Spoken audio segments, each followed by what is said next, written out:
नमस्कार फ्रेंड, कैसे हैं आप सब। आशा करते हैं बहुत अच्छे होंगे, स्वस्थ मस्त और ज़बरदस्त होंगे। तो आज हम लेके आए हैं सितंबर 2026 सीटेट की पर्पज़ से क्लास 6 एनसीईआरटी ज्योग्राफी भूगोल, जिसका बुक का नाम है पृथ्वी हमारा आवास। तो समय न गंवाते हुए हम चलते हैं अपने चैप्टर की ओर, जिस चैप्टर का नाम है सौरमंडल में पृथ्वी। पहला चैप्टर है ज्योग्राफी का। तो हम चलते हैं चैप्टर की ओर। क्या है, सूर्यास्त के बाद आकाश को देखना कितना अच्छा लगता है। आसमान में पहले एक या दो चमकते बिंदु ही दिखते हैं, लेकिन बाद में इनकी संख्या बढ़ती जाती है। आप इनकी गणना नहीं कर सकते। संपूर्ण आकाश छोटी छोटी चमकदार वस्तुओं से भर जाता है, जिसमें से कुछ चमकीले होते हैं एवं कुछ धुंधले। ऐसा प्रतीत होते हैं मानो आकाश में हीरे जड़े हो।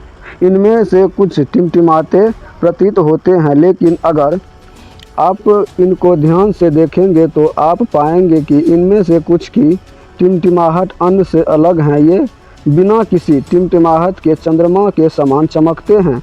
इन चमकीले वस्तुओं के साथ आप लगभग प्रतिदिन चंद्रमा को भी देखते हैं। यह अलग अलग समय पर अलग अलग आकार तथा अलग स्थितियों में दिखाई पड़ता है। आप पूर्ण चंद्रमा को लगभग एक महीने में एक बार देख सकते हैं।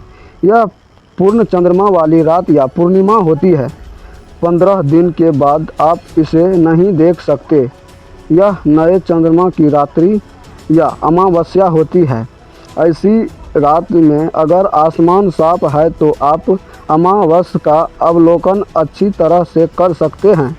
क्या आपको इस बात पर आश्चर्य नहीं होता है कि हम दिन के समय चंद्रमा एवं उन सभी छोटी चमकीली वस्तुओं को क्यों नहीं देख पाते हैं? ऐसा इसीलिए है क्योंकि सूर्य के अत्यधिक तेज प्रकाश के कारण रात के समय चमकने वाली वस्तुओं को हम दिन में नहीं देख पाते हैं।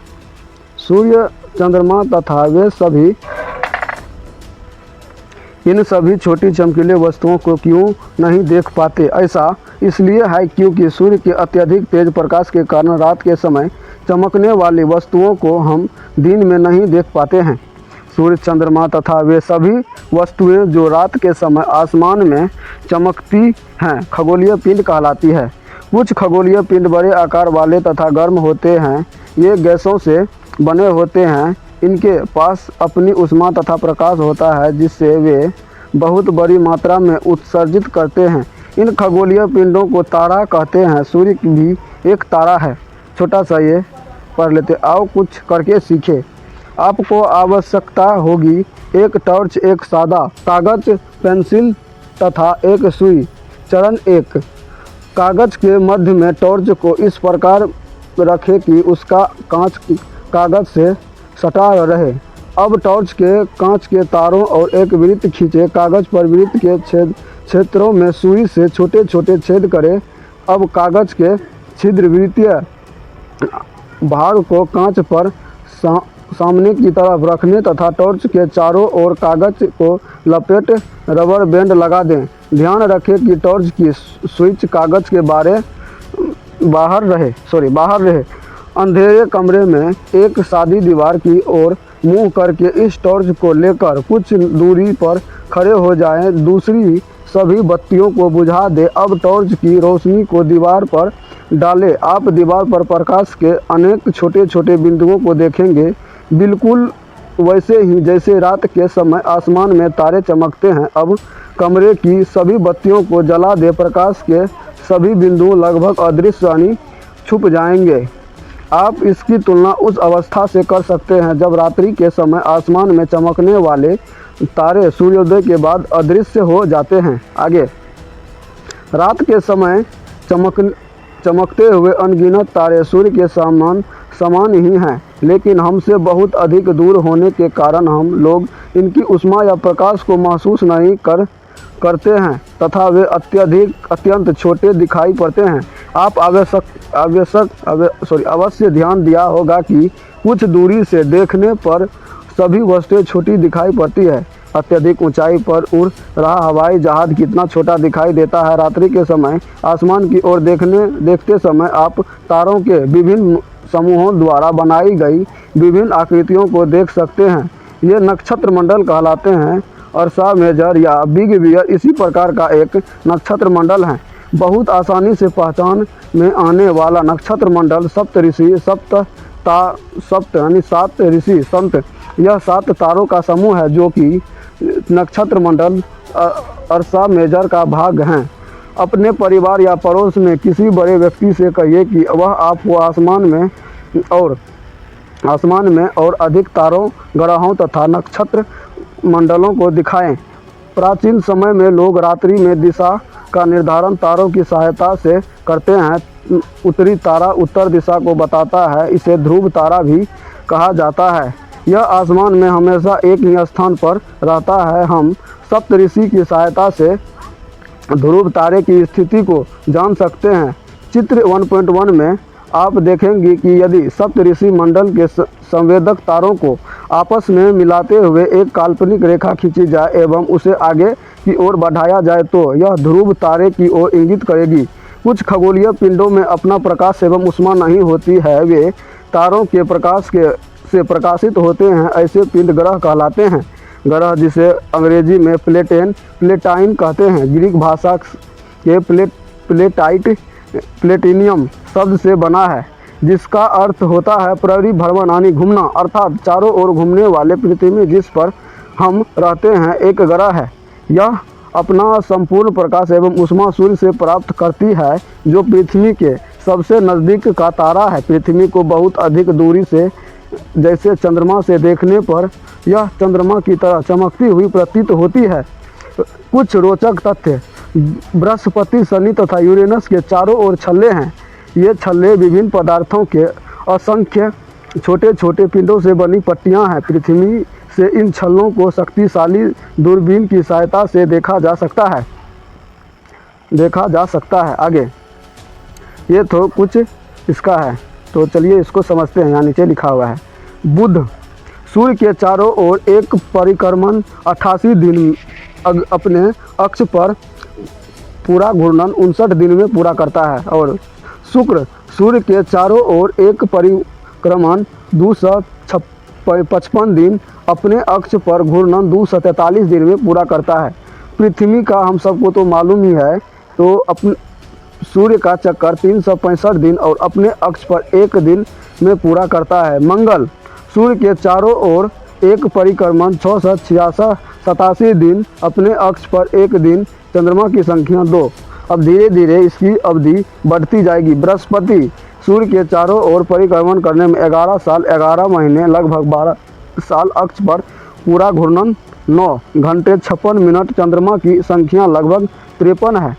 और सूर्य के चारों ओर कौन है? शनि सूर्य के चारों ओर परिक्रमण करने में 29 साल 5 महीने, अपने अक्ष पर 10 घंटे 40 मिनट, चंद्रमा की संख्या लगभग 53 है। और यूरेनस जिसे अरुण कहते हैं, सूर्य के चारों ओर एक परिक्रमण सारा साल अपने कितना साल 84 साल अपने अक्ष पर घूरने में 72 घंटे 14 मिनट, चंद्रमा की संख्या लगभग 27 है।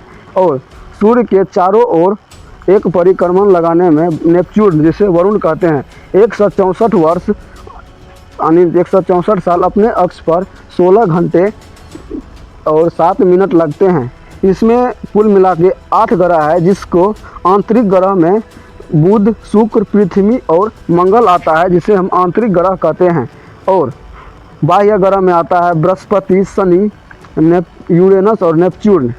तो इसमें जैसे यहाँ पे देखा जाए तो ये है, थोड़ा अंडरलाइन कर लेते हैं, ये है क्षुद्र पट्टी, क्षुद्र ग्रह की पट्टी, जिसे हम तारा देखते हैं वही है।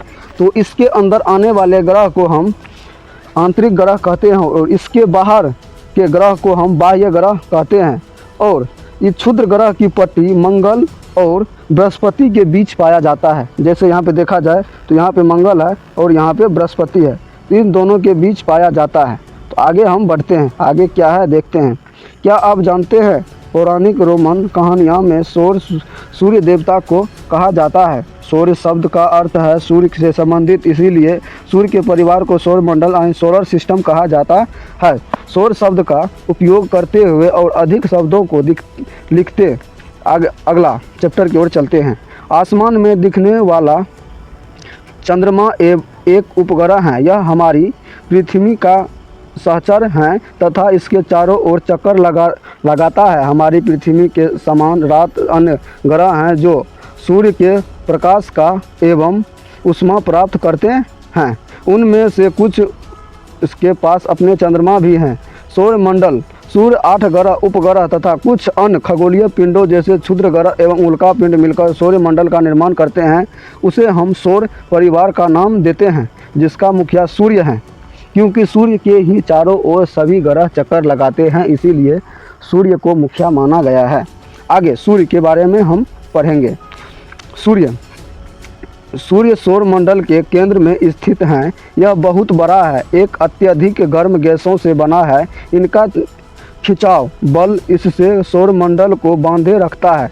सूर्य सौरमंडल के लिए प्रकाश एवं ऊष्मा का एकमात्र स्रोत है, लेकिन हम इसकी अत्यधिक तेज ऊष्मा को महसूस नहीं करते, क्योंकि सबसे नज़दीक का तारा होने के बावजूद यह हमसे बहुत दूर सूर्य पृथ्वी लगभग 15 करोड़ किलोमीटर दूर है।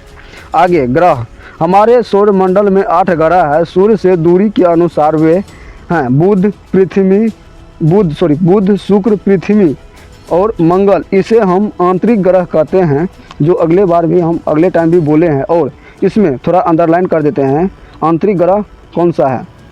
आंतरिक ग्रह बुध और शुक्र, पृथ्वी और मंगल, इसे हम आंतरिक ग्रह कहते हैं। और बाह्य ग्रह जो है यहाँ से लेके यहाँ तक, बृहस्पति, शनि, यूरेनस तथा नेपच्यून, जिसे हम बृहस्पति, शनि, अरुण, वरुण बोलते हैं। आगे हम चलते हैं। सौरमंडल के सभी 8 ग्रह एक निश्चित पथ पर सूर्य का चक्कर लगाते हैं। ये रास्ते दीर्घवृत्ताकार में फैले हुए हैं। ये कक्ष कहलाते हैं, यानी कक्षा कहलाते हैं। बुध सूर्य के सबसे नज़दीक है। अपनी कक्ष में सूर्य के चारों ओर एक चक्कर लगाने में इसे लगभग केवल 88 दिन लगते हैं। शुक्र को पृथ्वी का जुड़वा ग्रह माना जाता है, क्योंकि इसका आकार एवं आकृति लगभग पृथ्वी के ही समान है। अभी तक प्लूटो भी एक ग्रह माना जाता था, परंतु अंतर्राष्ट्रीय खगोलीय संगठन ने अपनी बैठक अगस्त 2006 में यह निर्णय लिया कि कुछ समय पहले एक अन्य खगोलीय पिंड रिसर्च तथा प्लूटो बोने ग्रह कहे जा सकते हैं। आगे क्या है, पृथ्वी लेना चाहिए था। हाँ पृथ्वी। क्या आप जानते हैं प्रकाश की गति लगभग 3 लाख किलोमीटर प्रति सेकंड। इस गति के बावजूद सूर्य के प्रकाश को पृथ्वी तक पहुंचने में लगभग 8 मिनट का समय लगता है। सूर्य के दूरी के हिसाब से पृथ्वी तीसरा ग्रह है। आकार में यह 5वां सबसे बड़ा ग्रह है। यह ध्रुव के पास थोड़ी चपटी है। यही कारण है कि इसे आकार को भू-आब कहा जाता है। भू-आब का अर्थ पृथ्वी के समान आकार। जीवन के लिए अनुकूल परिस्थिति संभवतः केवल पृथ्वी पर ही पाई जाती है। पृथ्वी न तो अधिक गर्म है और न ही अधिक ठंडी। यह पानी एवं वायु उपस्थित हैं, जो हमारे जीवन के लिए आवश्यक है। वायु में जीवन के लिए आवश्यक गैस जैसे ऑक्सीजन मौजूद हैं। इन्हीं कारणों से पृथ्वी सौरमंडल का सबसे अद्भुत ग्रह है। अंतरिक्ष से देखने पर पृथ्वी नीले रंग की दिखाई पड़ती है, क्योंकि इसकी 2/3 सतह पानी से ढका हुई है। इसीलिए इसे नीला ग्रह कहा जाता है। आगे रोचक तथ्य। हाँ देखो कैसे चल रहा है। सॉरी, इसके लिए क्षमा चाहते हैं, थोड़ा इधर भाग जा रहा है। क्या है, क्या आप जानते हैं, ये तो पढ़ लिए हैं। रोचक तथ्य। नील आर्मस्ट्रांग पहले व्यक्ति थे जिन्होंने 20 जुलाई 1969 को सबसे पहले चंद्रमा की सतह पर कदम रखा। मालूम करो कि क्या कोई भारतीय चंद्रमा पर गया है। आगे चंद्रमा। हमारी पृथ्वी के पास केवल एक उपग्रह है, चंद्रमा। इसका व्यास पृथ्वी के व्यास का केवल 1/4 है। यह इतना बड़ा इसीलिए प्रतीत होता है क्योंकि यह हमारे ग्रह के अन्य खगोलीय पिंडों की अपेक्षा नज़दीक है। आगे यह हमसे लगभग 3,84,400 किलोमीटर दूर है। अब आप पृथ्वी से सूर्य एवं चंद्रमा की दूरियों की तुलना कर सकते हैं। उपग्रह एक खगोलीय पिंड है जो ग्रहों के चारों ओर इसी प्रकार चक्कर लगाता है जिस प्रकार ग्रह सूर्य के चारों ओर चक्कर लगाते हैं। मानव निर्मित उपग्रह एक कृत्रिम पंडित है। यह वैज्ञानिकों के द्वारा बनाया है जिसका उपयोग ब्रह्मांड के बारे में जानकारी प्राप्त करने एवं पृथ्वी पर संचार माध्यम यानी नेटवर्क के लिए किया जाता है। इसे रॉकेट द्वारा अंतरिक्ष में भेजा जाता है एवं पृथ्वी की कक्षा में स्थापित कर दिया जाता है। अंतरिक्ष में उपस्थित कुछ भारतीय उपग्रह इनमें IRS, एटूसैट इत्यादि हैं। इसी ग्रह में कुछ हमारा भी देश का होगा। आगे, जीव एवं पौधे को जीवित रहने तथा विकास करने के लिए किन तत्वों की आवश्यकता होती है। आगे, चंद्रमा पृथ्वी का एक चक्कर लगभग 27 दिन में पूरा करता है। लगभग इतने ही समय में यह अपने अक्ष पर एक चक्कर भी पूरा करता है। इसके परिणाम स्वरूप पृथ्वी से हमें चंद्रमा का केवल एक ही भाग दिखाई पड़ता है। चंद्रमा की परिस्थितियां जीवन के लिए अनुकूल नहीं है। इसकी सतह पर पर्वत, मैदान एवं गड्ढे हैं जो चंद्रमा की सतह पर छाया बनाते हैं। पूर्णिमा के दिन चंद्रमा पर इनकी छाया को देखा जा सकता है। क्षुद्र ग्रह, चारों ग्रहों एवं उपग्रहों के अतिरिक्त असंख्य छोटे पिंड भी सूर्य के चारों ओर चक्कर लगाते हैं। इन पिंडों को क्षुद्र ग्रह कहते हैं। ये मंगल एवं बृहस्पति के कक्षा के बीच पाए जाते हैं। वैज्ञानिकों के अनुसार क्षुद्र ग्रह के ही भाग होते हैं जो कि बहुत वर्ष पहले विस्फोट के बाद ग्रहों से टूटकर अलग हो गए। उल्कापिंड, सूर्य के चारों ओर चक्कर लगाने वाले पत्थरों के छोटे छोटे टुकड़ों को उल्कापिंड कहते हैं। कभी कभी ये उल्कापिंड पृथ्वी के इतने नज़दीक आ जाते हैं कि इनकी प्रवृत्ति पृथ्वी पर गिरने की होती है। इस प्रक्रिया के दौरान वायु के साथ घर्षण होने के कारण ये गर्म होकर जल जाते हैं। फलस्वरूप चमकदार प्रकाश उत्पन्न होते हैं। कभी कभी कोई उल्का पूरी तरह जले बिना पृथ्वी पर गिरते हैं जिससे धरातल पर गड्ढे बन जाते हैं। क्या आप तारों वाले खुले आकाश में एक ओर से दूसरी ओर तक फैली चौड़ी सफ़ेद पट्टी की तरह एक चमकदार रास्ते को देखा है? यह लाखों तारों का समूह है। यह पट्टी आकाशगंगा मिल्की वे है। हमारा सौरमंडल इस आकाशगंगा का एक भाग है। प्राचीन भारत में इसकी कल्पना आकाश में प्रकाश की एक बहती नदी से की गई थी। इस प्रकार इसकी नाम आकाशगंगा पर आता था। आकाशगंगा करोड़ों तारों, बादलों तथा गैसों की एक प्रणाली है। इस प्रकार की लाखों आकाशगंगाएं मिलकर ब्रह्मांड का निर्माण करती है। ब्रह्मांड की विशालता की कल्पना करना अत्यधिक कठिन है। वैज्ञानिक कभी भी इसके बारे में अधिक से अधिक जानकारी एकत्र करने में जुटे। इसके आकार के संबंध में हमें कोई जानकारी नहीं है, लेकिन फिर भी हम जानते हैं कि हम सभी इसी ब्रह्मांड का हिस्सा है। हम सब भी इसी ब्रह्मांड का हिस्सा है। क्या आप ब्रह्मांड के साथ अपना संबंध बता सकते हैं? आप पृथ्वी पर हैं तथा पृथ्वी सौरमंडल का एक भाग है। हमारा सौरमंडल आकाशगंगा मिल्की वे का एक भाग है जो ब्रह्मांड का हिस्सा है। ब्रह्मांड से जुड़े इस तथ्य पर विचार कीजिए कि हमें लाखों आकाशगंगाएं मौजूद है। इस चित्र में आकाश स्थान कहाँ है? पृथ्वी, सौरमंडल, आकाशगंगा और ब्रह्मांड। आगे आ रहा है क्वेश्चन, ग्रह और तारों में क्या अंतर है? ग्रह और तारों में क्या अंतर है? सौरमंडल से आप क्या समझते हैं? तो आज के लिए इतना ही है फ्रेंड्स। कैसा लगा हो हमारा इस रीड चैप्टर? यदि अच्छा लगा हो तो लाइक, सब्सक्राइब और कमेंट करना ना भूलें। मिलते हैं आगे की क्लास में। आज के लिए इतना ही। जय हिंद, जय भारत, जय माता दी।